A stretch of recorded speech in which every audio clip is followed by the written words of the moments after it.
जय श्रीराम मंडळी. तर आज गावात जाऊन पाणी आणलो. पाणी संपलं होतं घरातलं.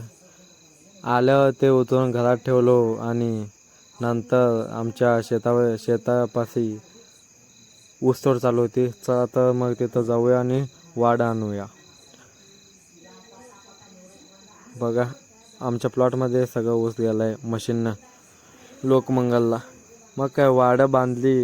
इथं 5 पेंडी आणि तिथं 10 पेंडी. ते घरला नेऊन टाकलं. तेवढ्यात काकांना सांगितलं गावात जाऊन ये. मग काय चावी घेतली आणि घातली शाईन गाडीला. गावातलं काम संपलं. नंतर घरी आलो आणि चावी दिली परत. मग काय पुढे भेटूया. चला तर मग जाता चॅनलला सबस्क्राईब आणि व्हिडिओला लाईक नक्की करा. धन्यवाद.